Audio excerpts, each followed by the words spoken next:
Hello, and thanks so much for joining us. I'm Carol Jenkins. The program is Black America, and my guest today is Nell Irvin, painter. She is one of the world's leading historians, an award-winning scholar, Princeton University professor emerita, a fellow of the American Academy of Arts and Sciences, and chair of the MacDowell Colony's Board of Directors.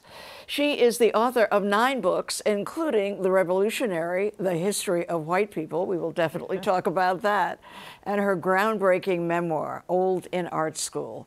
Her latest is the wonderful, remarkable, I Just Keep Talking, A Life in Essays. And Nell, thank you so much. Thank you, Carol. I'm so glad to be back with you. I know. We talked when art school came out. Yes. When you were a kid, right? You were in your 60s when you started your art career and thought that that was somehow being old.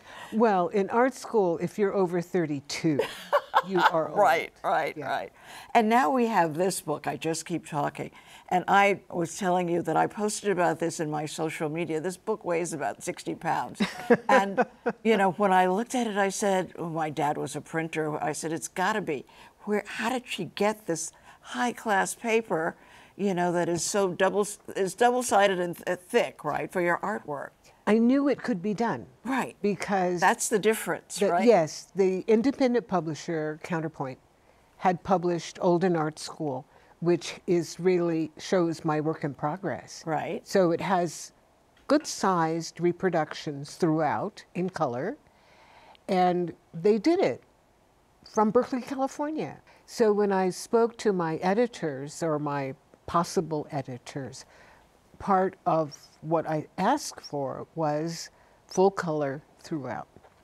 And one publisher said they couldn't do it. Another publisher went back to their graphics people and discovered that it could be done. But you can't just toss it off to your regular printers. Right. You have to find the right printer and the right paper. Right. So all of that to say that this is a book, as I call it, for the ages. It's extraordinarily well done.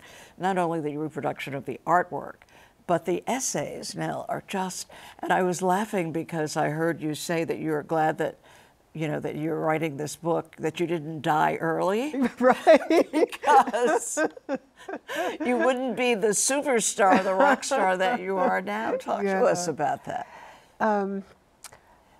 I am an older woman, and I have lived through the United States since the middle of the 20th century. And when people wring their hands and start talking Afro-pessimism and saying that the United States has always been focused on putting Black people down and is doing that now and will always be doing that, and nothing has changed. I know from my own life that things have changed. So for instance, this book could not have been published in the 20th century. The History of White People could not have been published in the 20th century because the market, I'm a writer of trade books, and the first question for trade authors and for trade publishers is not just who will read it, but who will buy it. And the publishing industry was convinced that buyers, meaning American buyers, would not buy a book by a Black author that didn't explain Blackness and explain white supremacy. It's as if that's the only thing that we could talk about. And I'm still talking about that issue because I feel it comes not only still from white people, but also from Black people who feel like there's so much we still need to talk about Blackness and Black history and Black culture and Black art. There's plenty to talk about.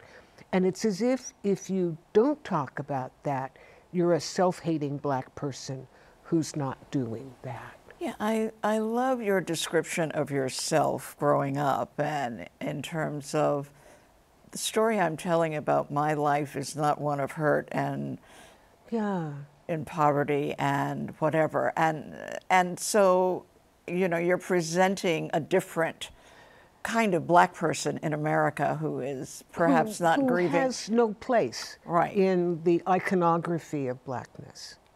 So your grandfather was a college professor. He was. And both of your parents, which is interesting in your describing. You spent 30 years as a historian and then switched to becoming an artist. Yes. But you were interested in the art in the beginning. I was. My father taught me how to draw. My mother taught me how to write. So I was drawing and writing very early, and I loved drawing, but I didn't know any professional artists. I couldn't see a way there. My father was a chemist. And on the other hand, I knew people who wrote. And I come from an academic family. I was a good writer. I got lots of praise for my writing. And I just, you know, like the river flowing downhill, I flowed into writing. Right, right. Well, one of the things that you talk about, Sojourner Truth, and by the way, congratulations on the reviews that you've gotten from the Washington Post, particularly, Robin Givhan, and from the New York Times, everywhere. They're smashing reviews. Yeah, I'm so grateful. I know, but all of the reviews talk about Sojourner Truth. Yes. And the myth busting that you did in that regard, and how you get some brushback on that. Talk to us. But less now. Yes. So in the 20th century, 25 years ago, I published a biography, a scholarly biography of Sojourner Truth. And it was called Sojourner Truth, A Life, a Symbol. So even back then in the 90s, I was separating the life that she had lived, starting in New York State, and what we have made of the symbol. Part of that making was her making. She wanted to be remembered, and she wanted to be remembered as the woman in her photographs. So she orchestrated that, but the statement that she's known for, and ain't I a woman, you keep saying, she didn't say it! But everybody loves that she did say it, you know? So Nell Painter comes along. So convenient. It's intersectionality in a phrase.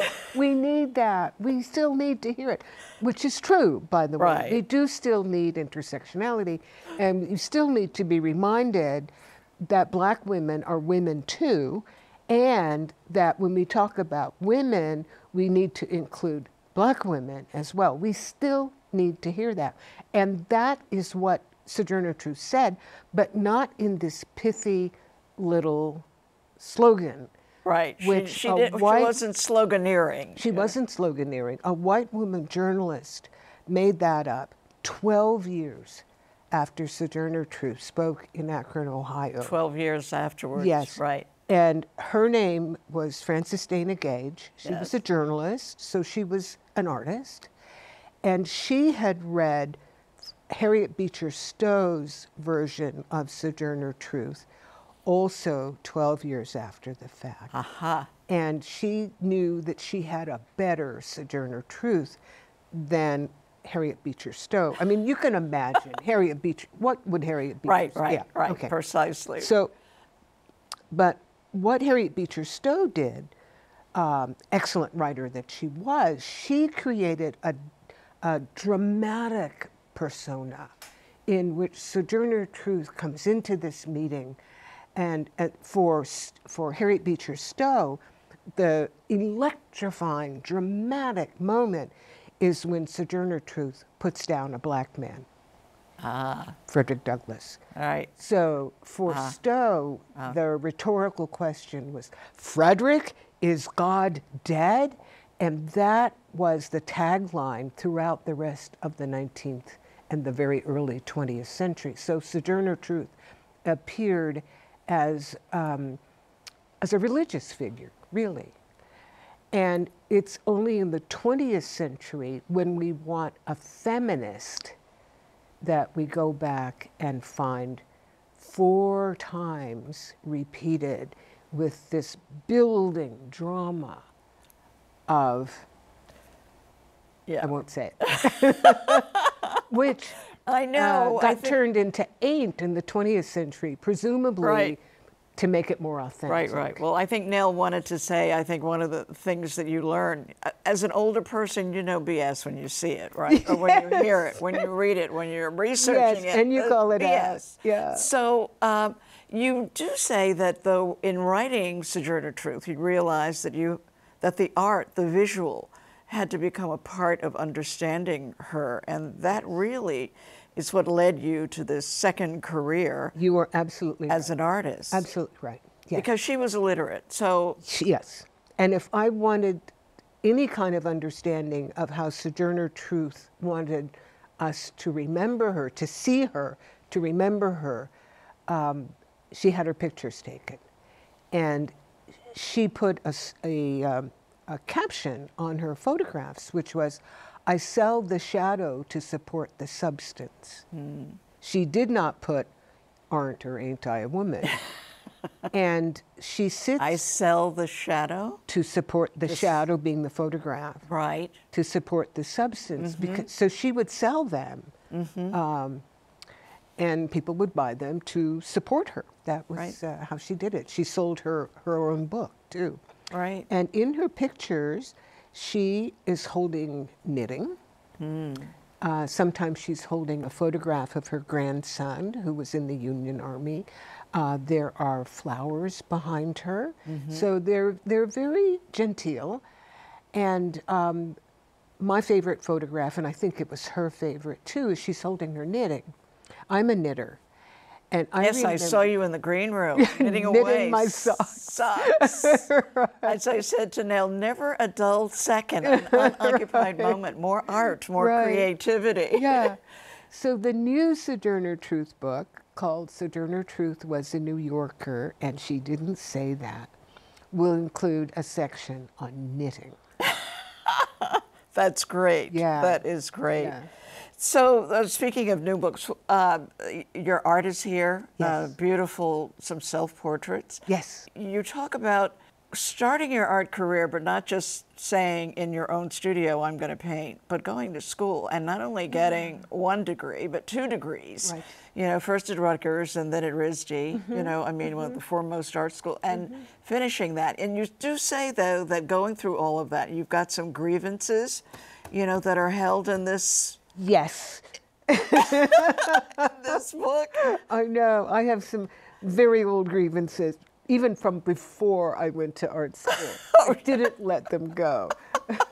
You held on to, what's one of them? No, I'm not going to tell you. You're not going to tell us, No. but you do even the score in the book? All right, so that's for the when you get this, you will see, and if you, you know, live long enough to tell the full story of your life, you do get some, I guess, grace to say what went right and what went wrong, and I was right and you were wrong. Yes, so, yes. So that's it. And now you are off to the, after this, you already have another assignment. You're going to Berlin, where you spent some time in your young career.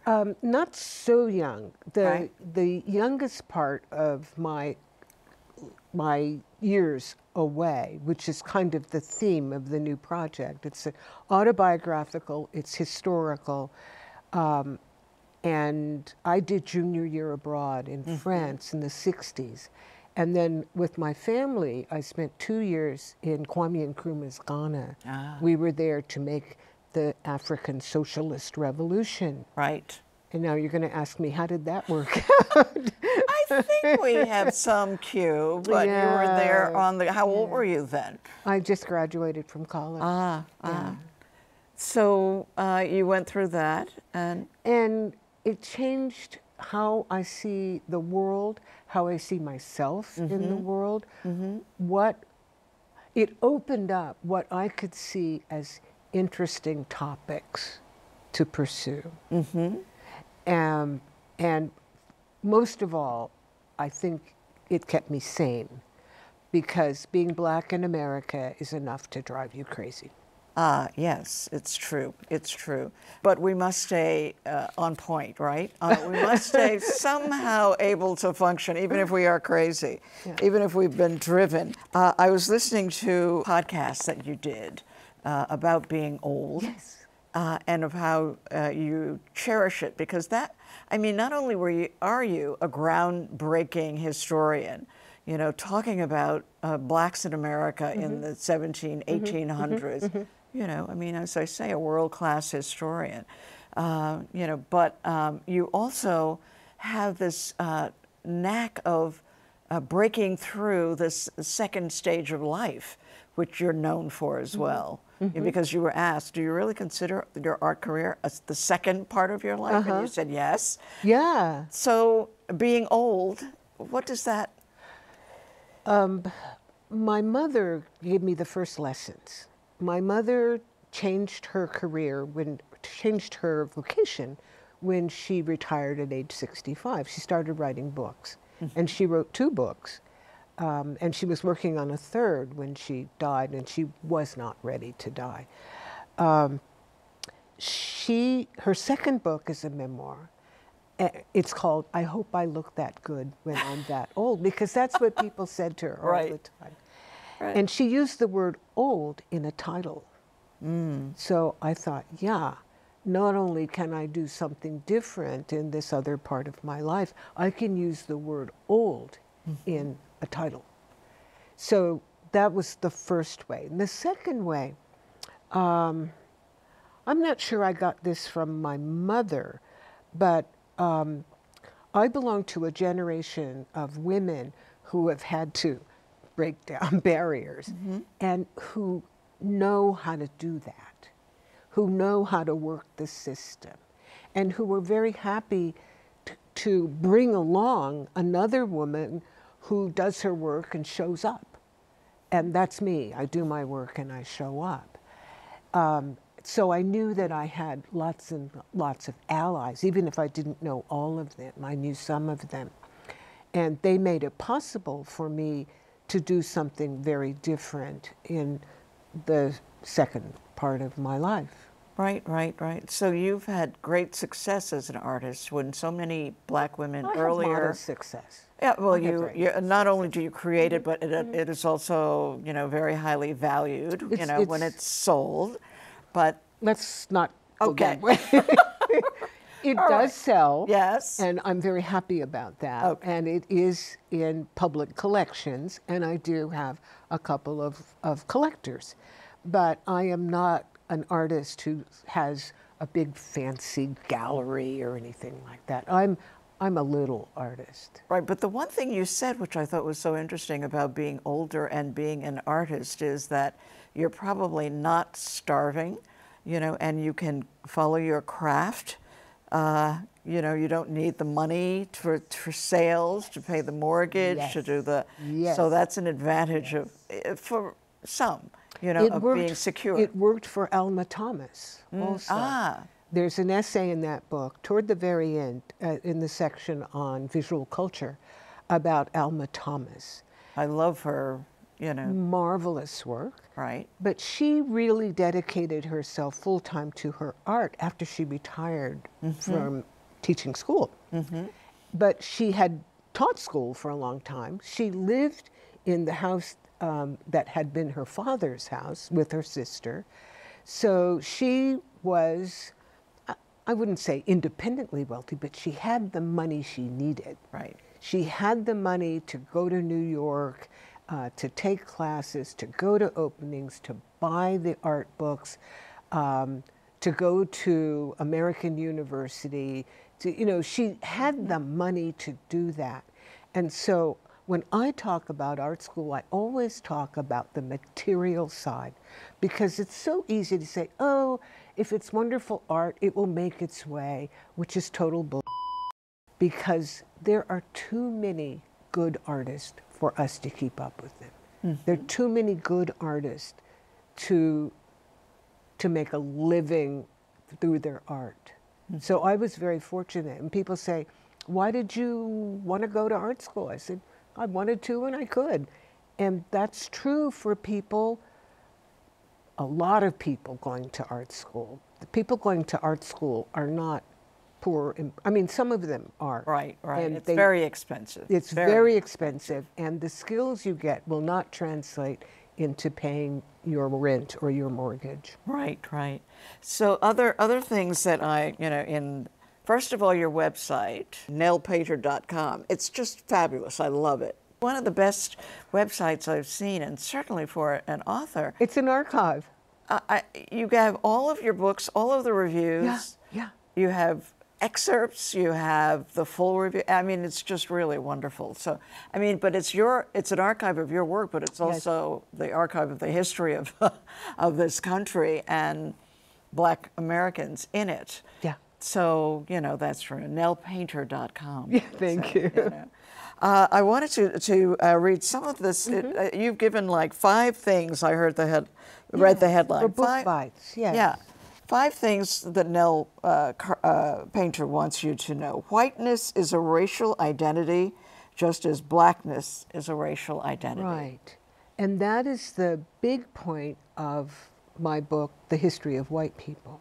There is a history of here. And what educated people thought whiteness meant has changed over time. And it's in relation to blackness, but it has its own history. The ideology of race says that we Black people have race. The ideology of race says that white people are individuals. And that's ideology. It's not biology. I guess that's the first thing I'd like people to remember, that racial thought, racial science, racial works are part of an ideology of race. And race is not biological. Yeah, And it changes over time. So maybe before we leave this last thing about, we were talking about whiteness, but I will just add this about blackness. Yes. That blackness has changed in this century because there are so many Black people who are the children of immigrants or immigrants themselves who are Black people but who come from different cultures. They don't spring from a 19th and 20th century experience of American Blackness. Interesting. And I thought it was interesting, too, that you got to this topic of writing the whole book about the history of white people by the research being done on skulls. We don't have time to go into that this time. But the next time. That will be in my Berlin project, because the skull is in Germany. It's in Göttingen, and I'm going back there. Great. Biographical specificity is crucial to understanding people. Yeah. And here I would probably condemn my fellow Americans for simplistic thinking.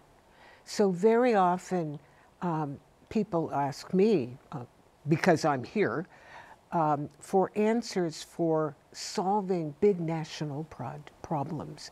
And I keep saying, I don't have an answer for there are, 350 million of us Americans, and we're spread all over the place, and we're different ages, and we're different genders and racial ethnicities and so forth. There's hardly any answer, at least there's no answer I can give, that will apply to even just us, 40 million Black people, not to get into all the Americans. So historic specificity, I think, is crucial for just talking about us, but also for finding situations and institutions and people who are doing things that don't depress you. Right, very quickly, it's like the professor, I love being in your classroom, Professor Painter. History changes as the times we live in change. You can reread history by bringing together unexpected contemporaries, and images enrich the understanding. I can put all 3 of those together in one image, which is Ralph Waldo Emerson with a tiny insert from the top of the runaway slave advertisement of Harriet Jacobs. So it puts those 2 figures, and that $100 reward appears in some other instances. So by the time you see that image of Ralph Waldo Emerson, you know that this is speaking of Harriet Jacobs and the South and slavery and women. So all of that is packed in to that one image that says these people all lived in the same country at the same time. We don't usually think of them as coexisting, but they did. Wow, it really is like going to the university and sitting in the classroom with Dr. Nell Painter. We want to thank you so much for being with us. You'll have to come back because it's a, it's a big book. There's a lot in here, and I'm eager to talk about all of it. Nell Painter, author of I Just Keep Talking, A Life in Essays. Her work continues to tell her story and stories of others. So we're glad you didn't die before you got to this point. We would have missed so much of history. That is it for our program today. We thank you, Nell. We thank you, viewers out there. I'm Carol Jenkins. The program is Black America, and we will see you the next time.